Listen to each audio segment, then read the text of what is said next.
Next condition is same वही रहेगा, जहाँ पे +1 है यहाँ आपको +x से रिप्लेस करना पड़ेगा, ठीक है। यहाँ पे 0 0 +1 है, यहाँ पे +x रिप्लेस करो।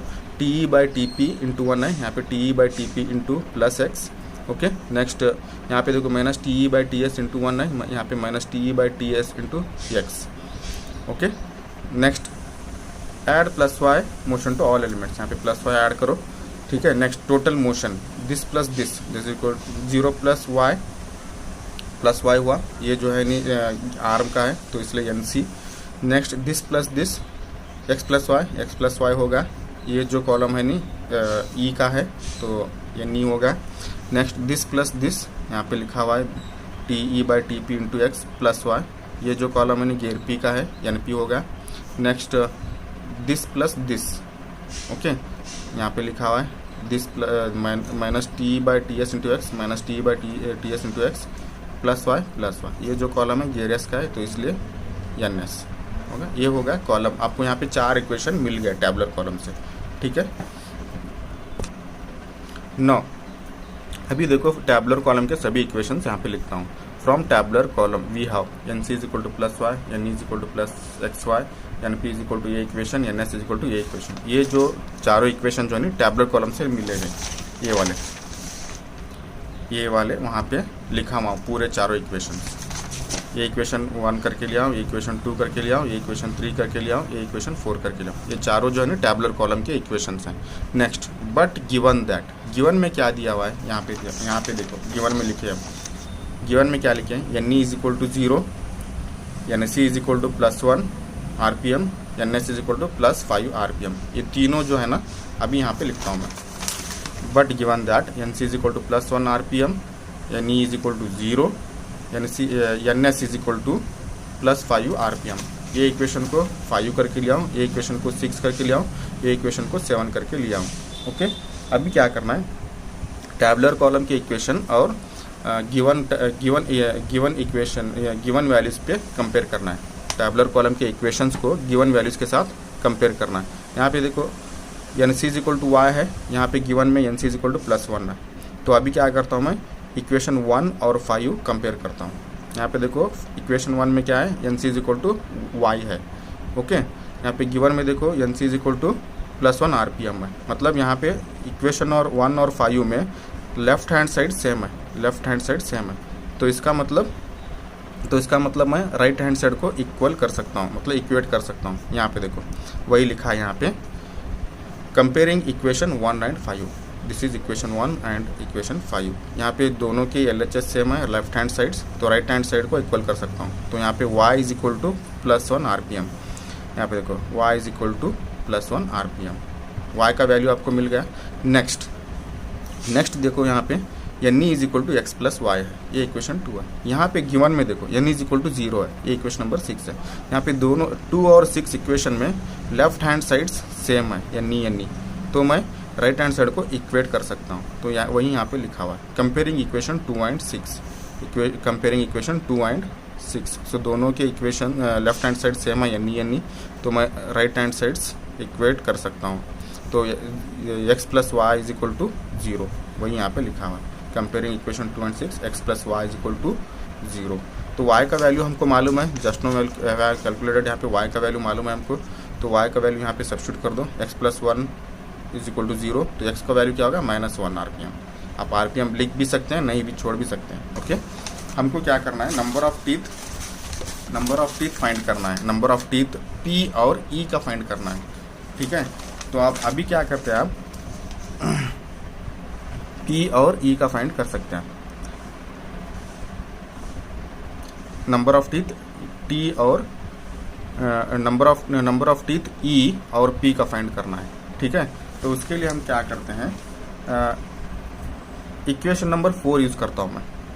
नंबर ऑफ टीथ E के फाइंड करने के लिए, नंबर ऑफ टीथ E के फाइंड करने के लिए इक्वेशन नंबर 4 यूज़ करता हूँ। क्यों बोले तो यहाँ पे हमको TS का वैल्यू मालूम है, ये इक्वेशन में TS का वैल्यू मालूम है। यहाँ पे अगर आप ये इक्वेशन यूज़ करते हैं नंबर ऑफ टीथ E का फाइंड करने के लिए या P का फाइंड करने के लिए, यहाँ पे दो अननोन वैल्यूज़ हैं, TE और TP, ये दोनों अननोन वैल्यूज़ हैं, इसलिए मैं ये इक्वेशन यूज़ नहीं कर सकता। ये इक्वेशन यूज़ करके number of teeth on wheel E find कर सकता हूँ। टी ई फाइंड कर सकता हूँ ये इक्वेशन यूज़ करके, क्योंकि हमको यहाँ पे टी ई एक ही अननोन वैल्यू रहेगा, टी ई एक ही अननोन वैल्यू रहेगा इस इक्वेशन में। तो इसलिए हम ये इक्वेशन यूज़ करके टी ई फाइंड कर सकते हैं। ठीक है, ये इक्वेशन हम इक्वेशन नंबर 3 यूज़ नहीं कर सकते, क्योंकि यहाँ पे 2 अननोन वैल्यूज़ हैं। यहाँ पे इक्वेशन नंबर में सिर्फ एक ही अननोन वैल्यू है, that is T E. Okay, तो इक्वेशन नंबर 4 लेके अभी मैं number of teeth on wheel E find करूँगा, that is T E find करूँगा। ओके, यहाँ पे देखो from equation 4 ns is equal to minus T E by T S into X plus 1, यही इक्वेशन यहाँ पे लिखा है, इक्वेशन नंबर 4, ये इक्वेशन ही यहाँ पे लिखा हुआ है। ओके, अभी यहाँ पे वैल्यूज सब्स्टिट्यूट कर दो। ns का वैल्यूज गिवन में दिया हुआ है, यहाँ पे देखो ns का वैल्यू गिवन में दिया हुआ है, ns is equal to 5 RPM, तो यहाँ पे ns का 5 डालो, वैल्यू डालो। नेक्स्ट माइनस टी ई का वैल्यू मालूम नहीं, माइनस टी ऐसे ही रखो। टी एस का वैल्यू हम कंसिडर किए थे, क्या करके 16 करके टी एस का वैल्यू कंसिडर किए थे। यहाँ पे बताता हूँ, यहाँ पे आप देख सकते हैं, हम यहाँ पे देख सकते हैं आप स्टार्टिंग में आप टी एस का वैल्यू 16 करके कंसिडर किए थे, यही 16 वैल्यूज यहाँ पे टी एस के लिए सब्स्टिट्यूट करो, टी एस के बदले में यहाँ पे 16 सब्स्टिट्यूट करो।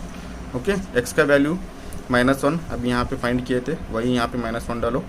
ओके, +1 है, y है यहाँ पे, y का वैल्यू यहाँ पे कैलकुलेट किए थे आप, ये 1 वैल्यू जो यहाँ पे सब्स्टिट्यूट करो। ओके, ये सिंप्लीफाई करो, सिंप्लीफाई करने के बाद आपको टी का वैल्यू मिल जाएगा 64। ओके, आपको टी का वैल्यू 64 मिल गया। ओके, नेक्स्ट जो है नहीं, अभी हमको टीपी फाइंड करना है। टीपी फाइंड करने के लिए ये इक्वेशन यूज़ नहीं कर सकते आप, टीपी फाइंड करने के लिए ये इक्वेशन यूज़ नहीं कर सकते, क्योंकि यहाँ पे एनपी का वैल्यू मालूम नहीं है हमको। अगेन 2 अननोन वैल्यूज भर जाते हैं यहाँ पे। ओके, एनपी का वैल्यू मालूम नहीं है यहाँ पे, तो इसलिए ये इक्वेशन यूज़ करके हमको टीपी वैल्यू फाइंड नहीं कर सकते। मगर और एक मेथड हम यूजुअली जो प्रिफर करते हैं, डायग्राम और रेडियस का फार्मूला यूज़ करके जो नंबर ऑफ टीथ फाइंड करते हैं, वही यहाँ पे भी फॉलो करेंगे। ओके, आप टीपी फाइंड करने के लिए ये फार्मूला यूज़ नहीं कर सकते, क्योंकि एनपी का वैल्यू मालूम नहीं है हमको। ठीक है, तो इसलिए अगेन डायग्राम और रेडियस का फार्मूला यूज़ करके टीपी फाइंड करेंगे। ठीक है, कैसे वही, तो ये डायग्राम और रेडियस फार्मूला यूज़ करेंगे। यहाँ पे देखो कैसे हमको क्या फाइंड करना है, टीपी मतलब number of teeth on wheel P find करना है। तो यहाँ से यहाँ तक रेडियस कंसिडर करता हूँ, यहाँ से यहाँ तक जो रेडियस है ना, ये जो है ना गियर ई का रेडियस है, यहाँ से यहाँ तक ये गियर ई का रेडियस है, ये जो है ना गियर ई है बड़ा वाला। ओके, यहाँ से यहाँ तक जो है ना गियर ई का रेडियस हुआ। ओके, गियर ई यहाँ से यहाँ तक। ओके, अभी देखो मैं ये जो रेडियस है यहाँ से यहाँ तक, इसको मैं स्प्लिट करता हूँ। कैसे स्प्लिट करता हूँ बोले तो, गियर एस का रेडियस लेता हूँ और गियर पी का रेडियस यूज़ करके यहाँ से यहाँ तक जो रेडियस है ना गियर ई, उसको स्प्लिट करता हूँ।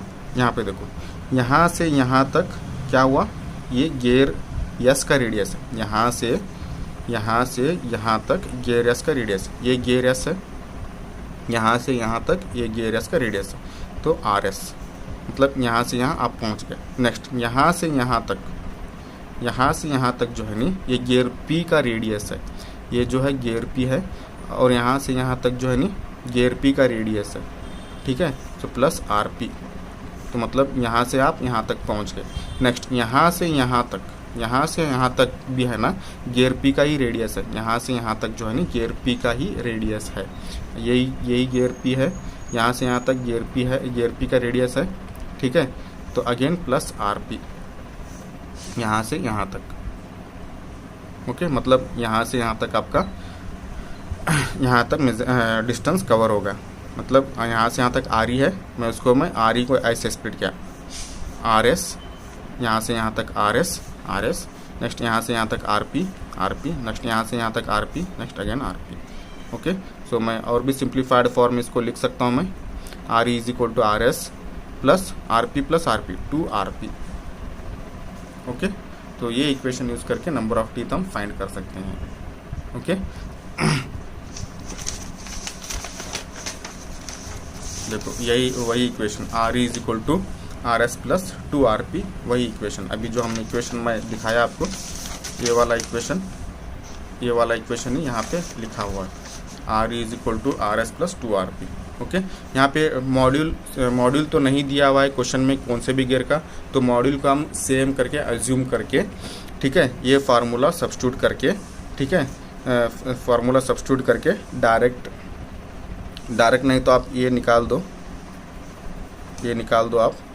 यहाँ पे मॉड्यूल का वैल्यू तो कुछ नहीं दिया हुआ है कौन से भी गियर का क्वेश्चन में, तो हम क्या करेंगे, अज्यूम करेंगे सभी गियर का मॉड्यूल जो है नहीं सेम रहेगा करके। जब आप सभी गियर का मॉड्यूल सेम रहेगा करके कंसिडर किए तो यहाँ पे आप डायरेक्ट जो है नहीं, जहाँ पे आर करके वहाँ पे टी करके ले सकते हैं, आर करके टी करके ले सकते हैं। यहाँ पे TERE है, यहाँ पे TE करके लो, यहाँ पे RS है, यहाँ पे TS करके लो, यहाँ पे 2RP करके, यहाँ पे 2TP करके लिखो। ये कब आप वैसे कैसे डायरेक्ट कब ये कैसे आया मैं प्रीवियस वीडियो में बता चुका हूँ, ठीक है। ये आप डायरेक्ट यहाँ पे ऐसे लिख सकते हैं। कब लिख सकते हैं बोले तो मॉड्यूल एम जो है नहीं क्वेश्चन में कुछ भी नहीं दिया हुआ है, या तो सभी गियर का मॉड्यूल सेम है करके मेंशन किया, तो जब आप डायरेक्टली ऐसे लिख सकते हैं, ये इक्वेशन को ऐसे लिख सकते हैं। ओके, अभी डायरेक्टली आप नंबर ऑफ टीथ सब्स्टिट्यूट करो। TE 64 है, 64 लिखो। TS 16 करके कंसिडर किया आप, 16 लिखो। TP का वैल्यू मालूम नहीं, एज इट इज छोड़ दो, सिंप्लीफाई करो, TP का वैल्यू मिल जाएगा आपको 24। ओके, ये होगा।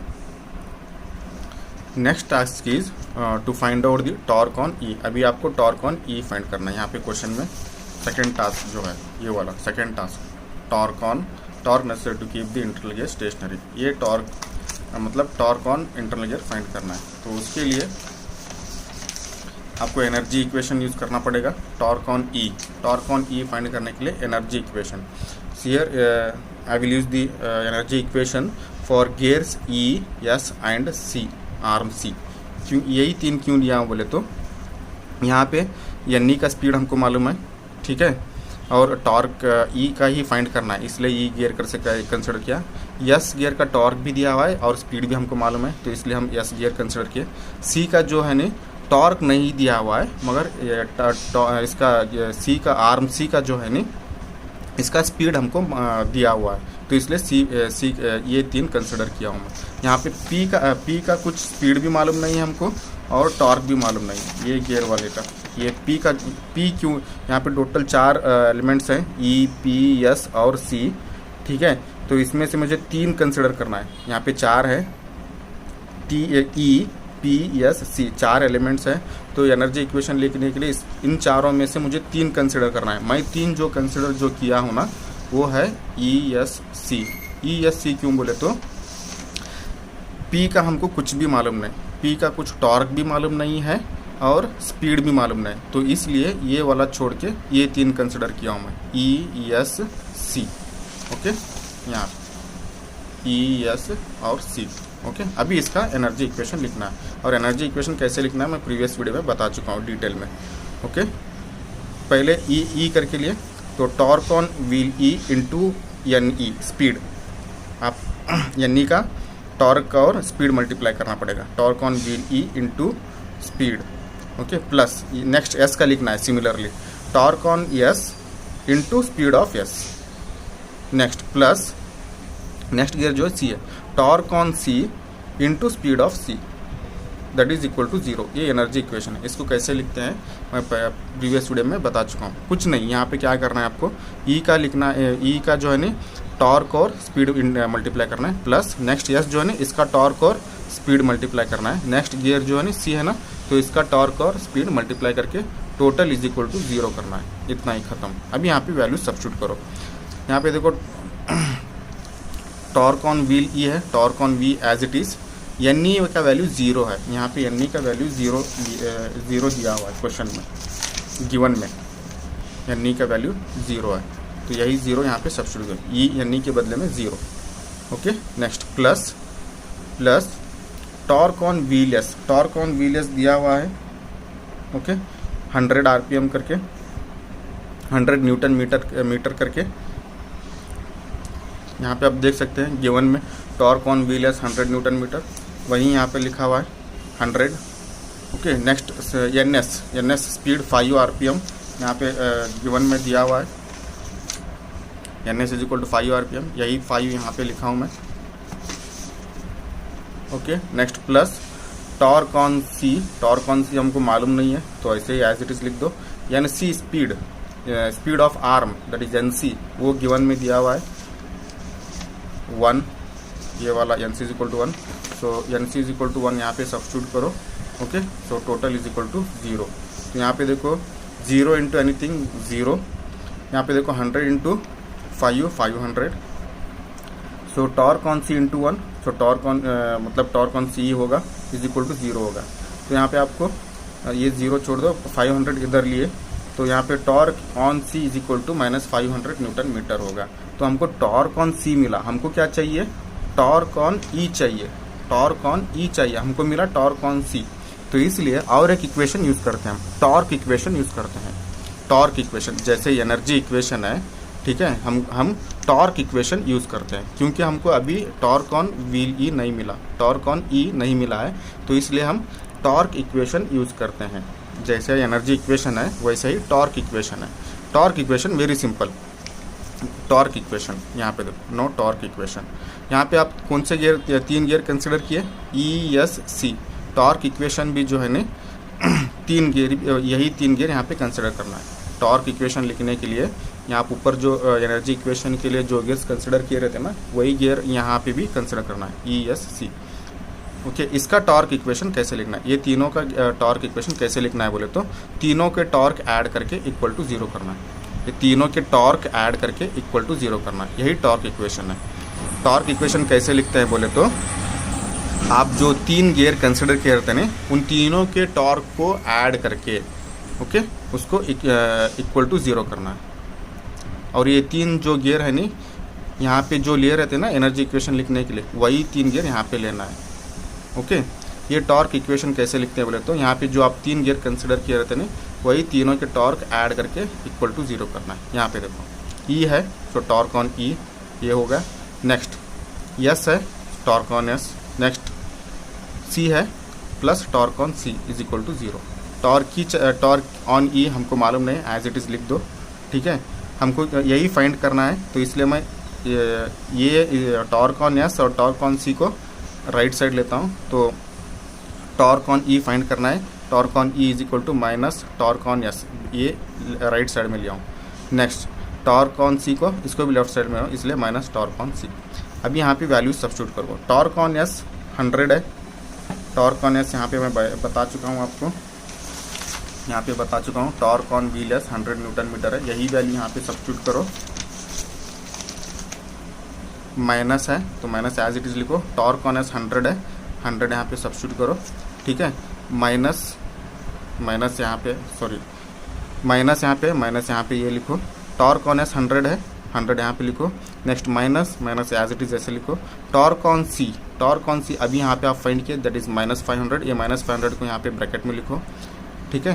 तो यहाँ पे देखो -100 as it is, minus into minus plus, so plus 500 होगा, तो प्लस 500 हुआ। तो यहाँ पे क्या हुआ, -100 प्लस 500 400 न्यूटन मीटर, ये जो है ना torque on E. Okay, here this problem is completed. This problem was asked in the previous exam.